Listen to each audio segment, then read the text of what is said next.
Mis amigos, los saludo con afecto fraterno. Soy Fray Nelson Medina y hoy quiero proponerles una reflexión sobre uno de esos temas que al principio uno siente como tan comunes, tan banales, tan superficiales, y resulta que es un tema que tiene implicaciones muy profundas. Vamos a hablar de las justificaciones, concretamente las justificaciones del pecador. Pero tengamos en cuenta que cuando nosotros hablamos del pecador no estamos hablando de gente por allá lejos. El pecador soy yo, el pecador eres tú. El pecador es cada uno de nosotros que precisamente por nuestras justificaciones muchas veces nos instalamos en el pecado.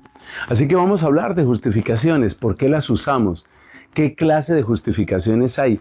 ¿En dónde se instalan las justificaciones? Y sobre todo, lo más importante, ¿cómo podemos vencerlas? Hay unas cuantas recomendaciones de los grandes directores espirituales, entre ellos, por supuesto, San Ignacio de Loyola, que creo que son muy pertinentes para nuestro tema. Entonces empecemos por la pregunta básica: ¿por qué usamos justificaciones? Y hay que empezar por la realidad del pecado. El pecado es un agente agresor. Voy a dar una definición un poquito informal, pero ya verás que es muy útil para lo que estamos diciendo. El pecado es un agente agresor, que se instala abusivamente en el corazón humano, en nuestro corazón. ¿Con qué efectos? Mira, nos drena las fuerzas, nos deforma y finalmente busca destruirnos. Y esto se nota pues muy particularmente en los vicios. Cuando uno ve, por ejemplo, lo que el vicio le puede hacer a una persona, uno dice, realmente lo deforma, lo destruye, pues eventualmente, como dice el apóstol San Pablo, la paga del pecado es la muerte. Y por eso, la gran pregunta que uno se hace es, si el pecado es tan terriblemente destructor, ¿cómo es posible que nosotros lo toleremos? O sea, tú piensas, por ejemplo, que si una persona tiene una enfermedad en su cuerpo, trata de librarse de ella. Si una persona tiene, por ejemplo, qué sé yo, una irritación en su piel, trata de librarse de eso. Si tiene una indigestión, trata de solucionar ese problema. ¿Por qué nosotros toleramos el pecado? Esa es la gran pregunta. Pues sucede porque hay una asociación muy estrecha entre el pecado y la mentira. En concreto, la mentira que nos ayuda, que nos sirve, no es ninguna ayuda, sino quiero decir para sus propósitos, la mentira que hace posible la realidad del pecado en nosotros es la mentira que utiliza medias verdades, mezcla verdades parciales con verdades negadas. Yo creo que se nota, el ejemplo bíblico típico es el de Génesis capítulo 3, la escena del pecado original, cómo de alguna manera la serpiente dice algo que es cierto y algo que de hecho estaba en el plan de Dios. Y eso que estaba en el plan de Dios se llama seréis como dioses. Eso es cierto. Que Dios quiere que nosotros seamos como Él. Eso es cierto. Y que nosotros llegaremos a ser como Él. Eso es cierto. Seréis como dioses. Totalmente cierto. Pero el camino que propone la serpiente es un camino engañoso. O sea que la mentira es como la escolta del pecado. La mentira va siempre unida al pecado. Y lo interesante de la mentira es esa combinación que no es la simple falsedad. Por favor, atención a este dato. La mentira no es simple falsedad. Si yo te digo, por ejemplo, que Júpiter, el planeta, que Júpiter es más pequeño que la Tierra, pues eso es una falsedad. Y eso no produce nada en ti. Quizás un poco de risa o de desprecio porque tú dices, pero qué tonto este hombre, ¿por qué está diciendo esas bobadas? Pues bien, la mentira que ayuda al pecado a instalarse en nuestra vida, no es una mentira como esa, no es pura falsedad, es una mezcla ponzoñosa de verdad y de engaño, medias verdades y verdades negadas. Ese es el arte de la mentira. Y por eso, esas mentiras astutas que nosotros acogemos, que hacemos nuestras, esas son nuestras justificaciones. Eso es lo que significa una justificación. Es una mentira astuta que se instala dentro de nosotros y que de alguna manera custodia los derechos del pecado. Oiga esa expresión tan repugnante. Custodia los derechos del pecado en nosotros. Y en ese sentido, repito, la mentira es como una especie de escolta. Cerremos esta primera parte recordando el gran daño que hacen las justificaciones. El gran daño de las justificaciones está en que, como he dicho, custodia los derechos del pecado, es decir, hace fuerte el pecado, y de esa manera pues nos encarcela en el pecado. Porque la persona que no tiene una justificación, de alguna manera tiene ante sus ojos lo mal que está viviendo. En cambio, la persona que tiene una justificación tiene como una ceguera voluntaria, queda encarcelada en el pecado, y lo que es peor, queda blindada contra la gracia, contra la conversión. No le interesa convertirse, porque no siente la necesidad de convertirse. Hay un pasaje impresionante en el Evangelio que nos muestra hasta dónde llega esto. Cristo dice, las prostitutas y los publicanos van delante de vosotros en el reino de Dios. Es una afirmación muy fuerte, pero Cristo nos da la razón, nos da el por qué van adelante esas personas. Dice, porque vino Juan y lo escucharon y le creyeron. Es decir, las personas que se desnudaron de sus justificaciones, aquellas personas que estaban viviendo en el pecado, pero que no lo justificaron, esas son las personas que realmente aprovecharon el mensaje de Juan y son las personas que entran de primero y con más fuerza en el reino de Dios. Entonces ya entendemos por qué llegan las justificaciones a nuestra vida. Son como mentiras que se instalan en nosotros y que traen las ventajas propias del pecado. Uno nunca pecaría si el pecado no trajera ventajas, pero el pecado trae sus ventajas. Ventajas significa que trae bienes parciales, y esos bienes parciales sustentados por las verdades parciales de las que antes hablábamos, pues eso es lo que hace que uno permanezca en el pecado. Esos bienes parciales pueden ser riquezas, pueden ser placeres, puede ser prestigio. Esos bienes parciales son los que nos atrapan. Así que ya entendemos un poco cuál es el mecanismo por el que las justificaciones se meten a nuestra vida y el daño tan espantoso que hacen. Ahora viene otra dimensión de este tema, que es dónde actúan las justificaciones. Estamos haciendo como un estudio teológico de la justificación, que es muy interesante porque la palabra justificación es fundamental en la teología de San Pablo. Y básicamente lo que nos va a decir San Pablo es que el único que realmente justifica es Jesucristo. Es decir, Él es el único que nos hace justos. Nuestras justificaciones son apariencia de justicia, apariencia de que todo está bien, apariencia de que puedo vivir así, no va a pasar nada. Solo Cristo trae la verdadera justificación. Pero veamos dónde actúan las justificaciones. ¿A qué nos referimos con esta pregunta? Pues si uno dice que la justificación está soportada por una mentira, pues uno ve que la mentira necesariamente obra en nuestra inteligencia. Pero atención, es que las justificaciones obran de muchas maneras. En nuestra inteligencia, es cierto, dándonos razones parciales. Y luego vamos a estudiar un poquito cuáles son esas razones típicas. Pero las justificaciones también obran en la voluntad, autorizándonos para obrar de una manera incorrecta. Y sobre todo, adormeciendo, atenuando, anestesiando la conciencia. Finalmente, la voluntad es la que está conectada con todo nuestro aparato afectivo. Y por eso, la justificación, como una especie de cáncer que va haciendo metástasis, tiene que entrarse por todas partes y entra también en la voluntad. ¿Para qué? Para que uno adormezca su conciencia. Es muy difícil pecar con los ojos abiertos. Es muy difícil pecar dándose cuenta uno de que está causando un daño. Por eso fíjate que en ese crimen horrendo que todos detestamos, el crimen del aborto, para sostener el crimen del aborto, una de las cosas es que no se puede mostrar cómo se realiza el aborto. Porque apenas se empieza a mostrar lo que es un aborto, la gente empieza a decir, yo no sabía que eso era así. Hay videos, tú los puedes encontrar en internet, donde se le cuenta a una persona, ¿usted está a favor del aborto? Sí, claro, los derechos reproductivos de la mujer y bueno, todo aquel discurso. ¿Usted ha visto cómo es un aborto? Pues no. Yo creo que la gente se imagina que el aborto es algo así, como que desmaterializan lo que la mujer tenía en el vientre y se desaparece. No, muestra lo que es. Muestra cómo se quema a un ser humano. Muestra cómo se le rompe la columna vertebral. Muestra cómo se va sacando a pedazos de la matriz de la mujer.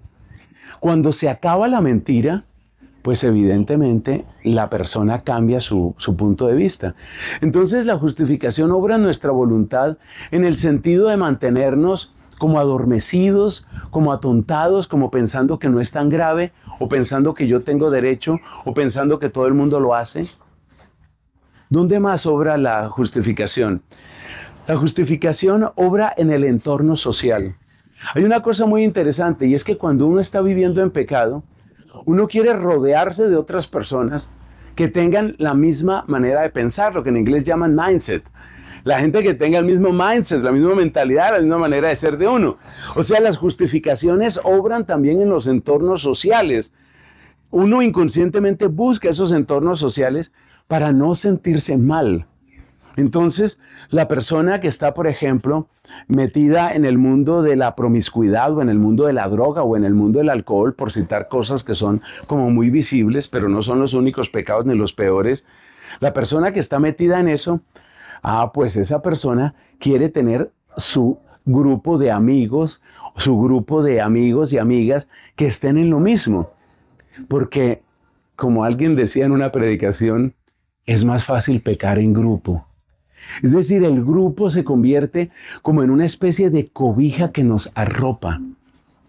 Es tan propio de la naturaleza humana asociarse que incluso para pecar nosotros buscamos asociarnos. Nosotros buscamos otras personas que piensen como nosotros. Buscamos pertenecer a alguna asociación, grupo, club, movimiento, tendencia. Y esa asociación es un lugar donde la justificación opera. La justificación opera también en los medios de comunicación, normalizando comportamientos. Entonces, fíjate cómo esto se va convirtiendo como en una especie de atmósfera que uno la está respirando todo el tiempo. Es como la persona que está respirando ese ácido sulfídrico. Es una de los olores más repugnantes para la especie humana. Es el olor típico de los huevos podridos, el ácido sulfídrico. Es una cosa repugnante. Pero entonces la justificación es como una especie de ácido sulfídrico que se va metiendo por todas partes y que va haciendo que tu nariz no sepa respirar de otra manera, no sienta ningún otro olor hasta que llegue a acostumbrarse. Los medios de comunicación en su mayoría cumplen con esa labor. Sin embargo, aquí hay que anotar que los medios de comunicación también pueden ser una gran defensa. ¿Gran defensa en qué sentido? Bien utilizados, los medios de comunicación pueden ayudar a denunciar. Por ejemplo, piensa lo que sucede ahora en las redes sociales. Las redes sociales muchas veces las vemos como lugares de pura superficialidad, banalidad, obscenidad. Y es cierto que son lugar para todo eso, pero también son lugar para muchas otras cosas. Las redes sociales también están dando la oportunidad de que nos enteremos de cosas que jamás nos enteraríamos si dependiéramos únicamente de los medios de comunicación oficiales, controlados por grandes monopolios económicos y controlados por los poderes estatales. Entonces, date cuenta lo que significa esa presencia de las justificaciones en los medios de comunicación. ¿Tú piensas que un medio de comunicación es como una especie de megáfono? Como una especie de esas cornetas que amplifican la voz. Es una especie de megáfono que le da fuerza a la versión, a la voz que interesa en cada caso. Entonces, el medio de comunicación, por ejemplo, toma el modo de obrar de una persona, lo que hoy llamamos, por ejemplo, una celebridad, toma el modo de obrar de esa celebridad y hace que esa persona, pues, se vuelva popular y que su comportamiento parezca norma para otras personas. Y en este sentido, se convierte como en una especie de altavoz que hace penetrante el mensaje para muchas otras personas. Entonces las justificaciones obran muchas veces a través de medios de comunicación. Luego hay que tener mucho cuidado con los centros mismos de poder, que entre otras cosas suelen estar detrás de los medios de comunicación. ¿Por qué? Porque los centros de poder, por decir algo, los gobiernos o las asociaciones internacionales, no solamente estandarizan los comportamientos, los hacen globales, por eso se habla de un nuevo orden mundial, no solamente los hacen globales, sino que muchas veces estos centros de poder tienen la capacidad de convertir en ilegal cualquier cosa que se oponga al comportamiento que quieren imponer. Yo creo que todos hemos visto las noticias de los arrestos que se han hecho en el Reino Unido por personas que están cerca de un abortuario. La persona no está diciendo ninguna palabra. La persona tiene su cabeza inclinada. Claramente está en una actitud de reflexión o de oración. Por orar delante de un abortuario, arrestada la persona. Arrestada por orar. ¿Quién logra eso? ¿Quién logra que se pueda arrestar a esa persona? Pues lo logra, efectivamente, el que tiene el poder. O lo que ha sucedido en Canadá, empezó en Canadá que yo supiera, pero después en muchos otros lugares. Eso de que hay que implantar la ideología de género en los niños. Y si un papá quiere oponerse, entonces interviene el Estado para decirle, usted pierde la potestad, la patria potestad. Usted no puede seguir educando a sus hijos. Usted ya no puede ser el educador de sus hijos porque usted va en contra de lo que nosotros queremos que ellos piensen. Como comentaba hace poco, lo veía precisamente en una red social, un joven laico norteamericano, él comentaba, el Estado tiene el suficiente poder para prohibir la oración en las escuelas y para imponer los shows de drag queens, estos hombres que se visten de mujeres y que les leen historias a los niños, por supuesto produciendo la normalización de ese comportamiento. Entonces fíjate el poder de los gobiernos para crear una justificación. Es decir, queda tan justificado un comportamiento que el comportamiento opuesto se convierte en delito. Eso lo logra el poder y es algo impresionante. También hay que mencionar, y esto me da muchísima tristeza, algunos sectores del magisterio se convierten después en justificación, o mejor, en aliados de las justificaciones.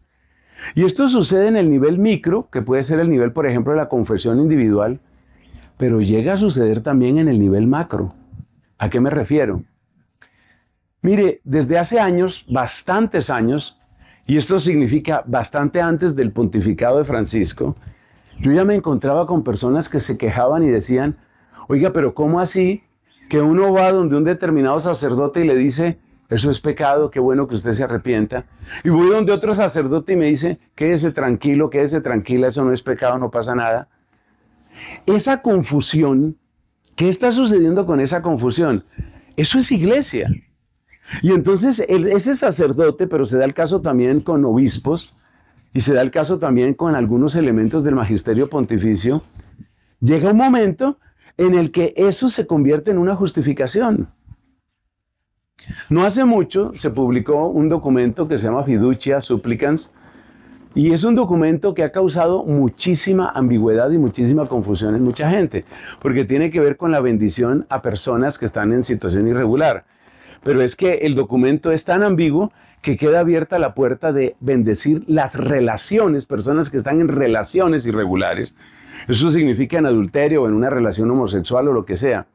Entonces comentaba un político norteamericano que hasta el momento era muy firme y muy claro en su tema de, no, espérate, el matrimonio es un hombre, una mujer, etc.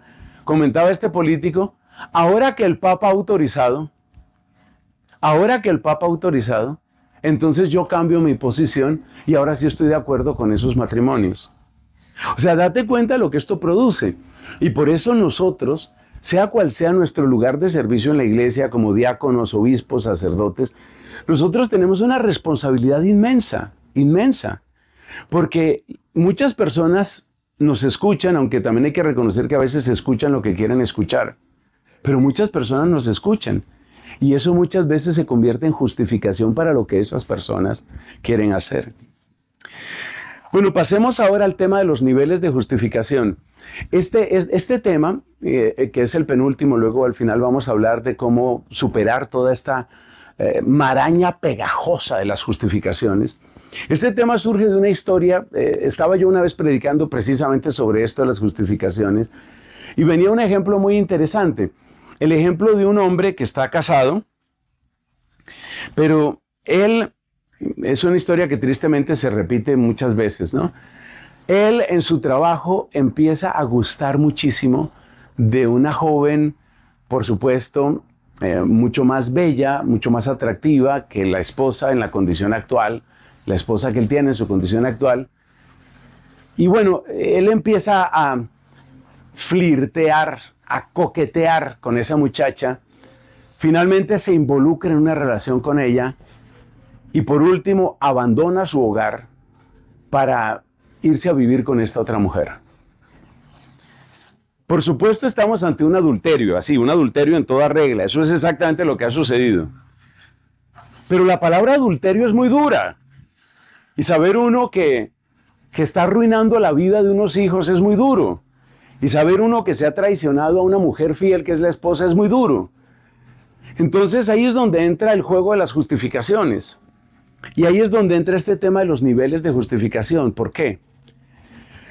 Porque imaginémonos que este hombre fuera a justificar su adulterio diciendo, lo que pasa es que es más placentera, qué sé yo, esa mujer joven, es más placentero estar con ella que con mi mujer.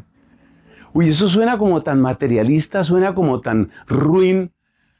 Entonces, usualmente, y esta es una de las trampas psicológicas más, ¿qué diría yo?, más sutiles, más penetrantes. Usualmente lo que nosotros hacemos es intentar un nivel más alto de justificación. Por ejemplo, ese hombre, ¿qué va a decir si él se encuentra con un amigo y le dice, oye, me enteré que te separaste de tu esposa, no sé qué decirte, lo lamento mucho? Fíjate que ni siquiera lo está acusando, no lo está condenando, pero sí le está diciendo esas palabras. Entonces el otro, o sea, el adúltero, se siente en la necesidad de justificar lo suyo. Y mira las palabras que utiliza. No, es que vieras, la vida con mi mujer se había vuelto un infierno. Mira, ya no hacíamos sino pelearnos, estábamos haciendo muchísimo daño. Primero la rutina carcomió completamente lo que nos quedaba de amor. ¿Qué está haciendo el hombre? Está dando una justificación, pero no está dando una justificación a nivel puramente físico, sino que trata de revestirlo de un elemento emocional, psicológico, mucho más alto. Por eso hablamos de los niveles de justificación, porque una de las formas más astutas de ceguera voluntaria está precisamente en este tema de las justificaciones. Uno trata de dar la justificación de más alto nivel ontológico, se llama eso. Uno trata de dar la justificación de nivel más alto. El otro ejemplo que uno se encuentra mucho entre los sacerdotes, y he tenido, digamos, experiencia directa de diálogo con hermanos en el sacerdocio, hermanos que están viviendo, pues mal, su ministerio sacerdotal. ¿En qué sentido lo están viviendo mal? Pues que están en infidelidad porque tienen una amante, una cosa que está absolutamente en contra de lo que la persona eligió como su camino y su vocación. Pero entonces mira el tipo de justificación que se utiliza.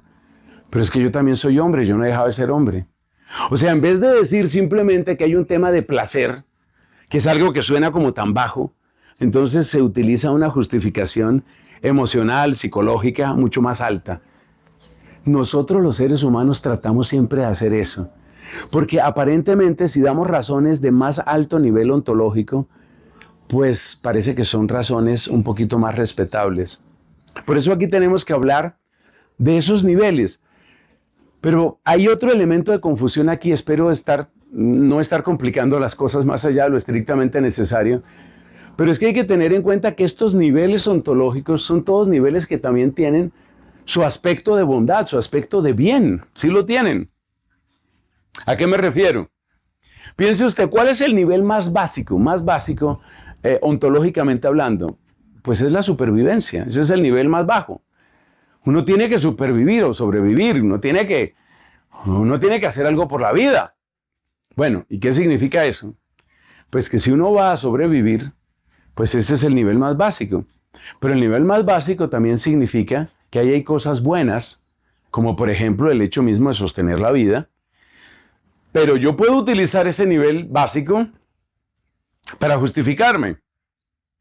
Por ejemplo, cuando una persona dice, mira, es que si a mí no me aceptan con mi orientación sexual, yo creo que me voy a suicidar. Este es un tema que ha aparecido muchas veces. Y en las discusiones con temas LGBT y con temas trans y con todo esto, eso aparece. Como quien dice, tenemos que aprobarle a esta gente su comportamiento y su orientación, porque si no se nos van a suicidar. Fíjate lo que se está diciendo ahí. Y yo me hago esta pregunta, ¿qué tal que se utilizara esa argumentación para cualquier otro tipo de comportamiento? Imaginémonos que yo dijera, mire, es que realmente mi orientación sexual me lleva continuamente hacia personas que son menores de edad. Entonces, si no me permiten eso, yo creo que me voy a matar. Estoy seguro que la inmensa mayoría de las personas dirían, usted no tiene por qué matarse, pero en ningún caso eso justifica lo que usted pretende hacer. Entonces, date cuenta cómo nos vamos llenando la cabeza de mentiras. Es utilizar el nivel de supervivencia, que es un nivel perfectamente respetable, porque la vida en sí misma es un bien. Es utilizar el nivel de supervivencia, pero para un sofisma, para un engaño.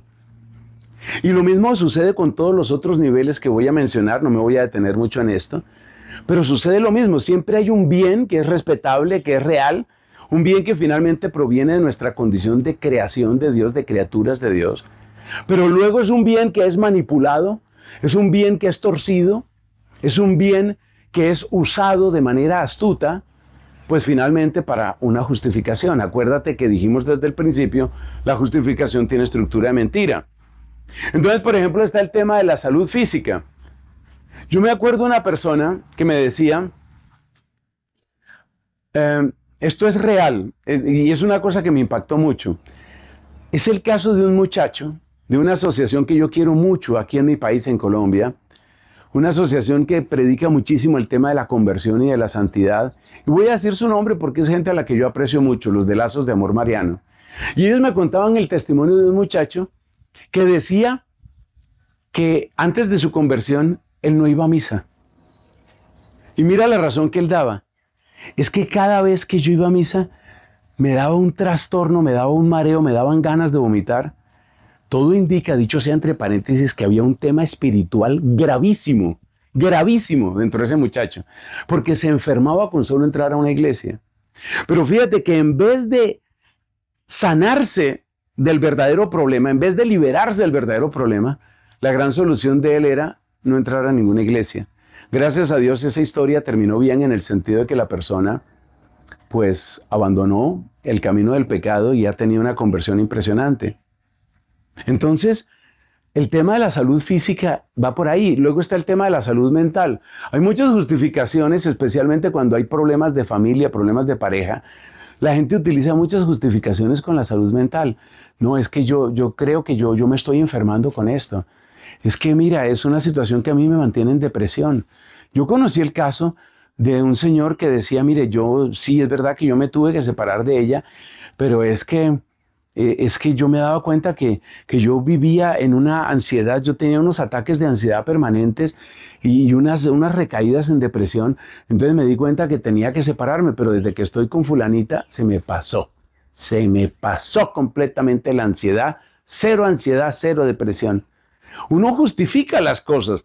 Mire este otro caso, la integridad del propio ser.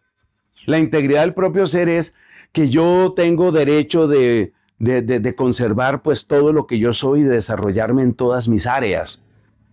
Y en la integridad del propio ser, esto es muy típico de las infidelidades en la vida religiosa y la vida sacerdotal. Bueno, pues es que pertenece también a mi propio ser. Yo soy un ser sexuado, entonces el desarrollo sexual, tengo que tener un desarrollo sexual y no cualquiera. Entonces dése cuenta, ahí vienen las justificaciones.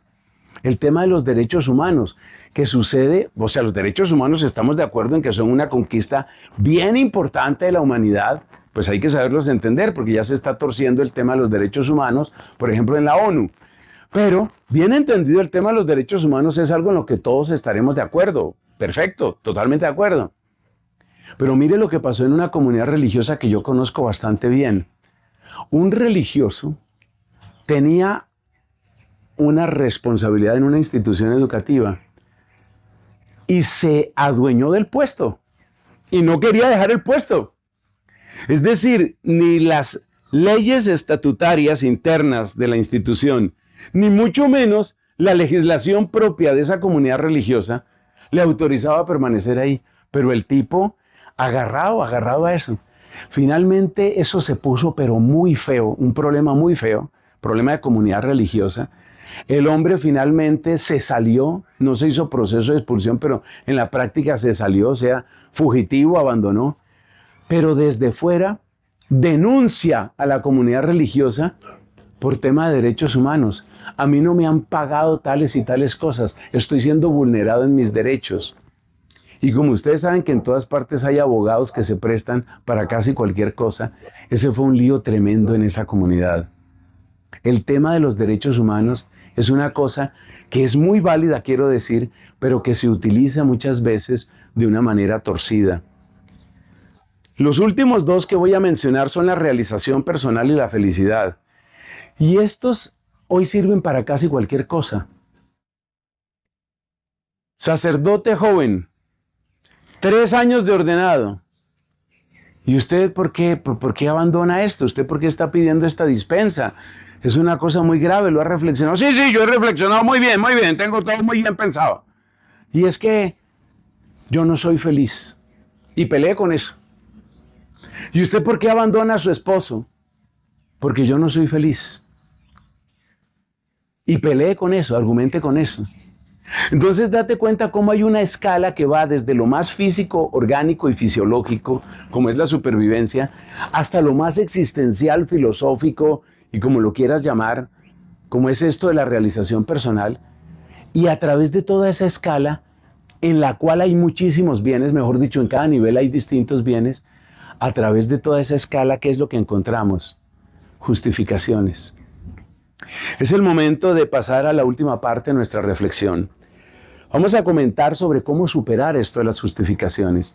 Ya vemos que es un tema sutil, un tema resbaloso, un tema pegajoso, un tema donde hay muchos, pero muchos engaños. ¿Cómo superarlo? Yo quiero recordar aquí a San Ignacio de Loyola y la insistencia de San Ignacio de Loyola en un ejercicio que si se hace juiciosamente, si se hace honestamente, tiene un gran poder. Y ese ejercicio se llama el examen de conciencia. Ojalá el examen de conciencia cotidiano. El buen examen de conciencia, el ponerse uno realmente en cierta soledad, en cierto recogimiento, en espíritu de oración y ponerse ante Dios y decirle: Señor, como dice aquel salmo, Señor, muéstrame lo que se me oculta. O lo que dice otro salmo, lámpara es tu palabra para mis pies. O lo que dice otro salmo, escruta mi corazón. Mire, hay que amar la verdad, hay que amar la verdad, hay que apasionarse por la verdad, hay que buscar la verdad. Y si nosotros buscamos la verdad de nuestro propio corazón, la verdad de lo que nosotros somos, entonces nosotros podemos encontrar ciertamente esa verdad. Creo que en ninguna otra parte es tan cierto lo que nos dice nuestro Señor Jesucristo. El que busca, encuentra. Esta enseñanza de San Ignacio de Loyola es clave, el examen de conciencia. Es necesario examinarse uno. Y esta es la razón por la que hacen tanto bien los retiros espirituales. Esta es la razón por la que el silencio, la oración, la buena consejería, pues son instrumentos preciosos de la gracia divina para romper ese hechizo perverso, ese hechizo maldito de las justificaciones. Buenos exámenes de conciencia, hay que empezar por ahí. Pero por supuesto hay otros elementos que también nos ayudan. Por ejemplo, la oración, no solamente cuando examinamos nuestra conciencia. La oración, sobre todo la oración con la palabra de Dios. La palabra de Dios tiene poder, la palabra de Dios es capaz de iluminarnos. Los sacramentos, el sacramento de la confesión, la buena formación de la conciencia, un poco lo que estamos intentando en una predicación como esta.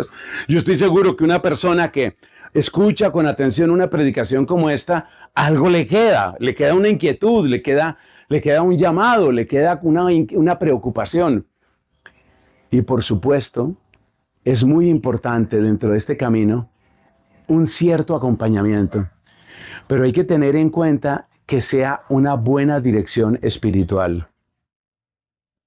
Cuidado con buscar a aquel director espiritual o aquel sacerdote que me va a decir, todo está bien, no te preocupes.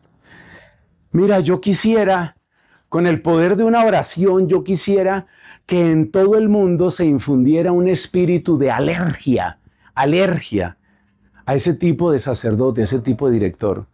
Y yo los invito a todos a que tengan esa conciencia. El sacerdote permisivo, el que me aprueba, el que me aplaude, el que me dice que no hay problema, no. No se nos olvide que hay una cierta mentira que se ha instalado mucho, que es la mentira de la falsa misericordia. Cuidado con eso.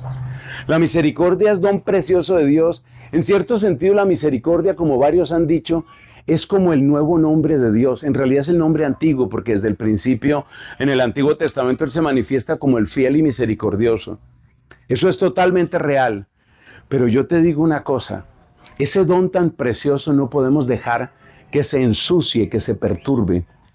La única misericordia que es real es la que me llama a la conversión, la formación y la santidad. La misericordia que no me llama a conversión es una trampa. Y ya sabemos que tramposo no es Dios. La misericordia que no me llama a crecimiento en la virtud y desechar el vicio, no es de Dios. Esa misericordia es contraria a Dios. La misericordia que no me llama finalmente al heroísmo, a la santidad, a la cruz, no es de Dios. Entonces yo debo tener esa conciencia a la hora de buscar qué leo, a qué videos me acerco, cuál sacerdote puede ser mi director espiritual. Para responder a esas preguntas, yo necesito tener claro cuál es la verdadera misericordia. Y si nosotros nos mantenemos en esa actitud de búsqueda de la verdad, vamos desechando nuestras justificaciones. Sigamos el camino que finalmente nos muestra el rey David en el Salmo 51. Contra ti solo pequé, cometí la maldad que aborreces. En la sentencia tendrás razón, en el juicio brillará tu rectitud. Esa es la actitud correcta, esa es la actitud del que se desnuda, del que deja toda justificación, precisamente para permitir, como ya lo enunciamos con San Pablo, para permitir que sea Dios el que se convierta en el cambio de mi vida, en mi verdadera justificación. Es decir, el que me ajuste a su plan que es perfecto, que es santo, que es bello. Gloria al Padre y al Hijo y al Espíritu Santo, como era en el principio, ahora y siempre, por los siglos de los siglos. Amén.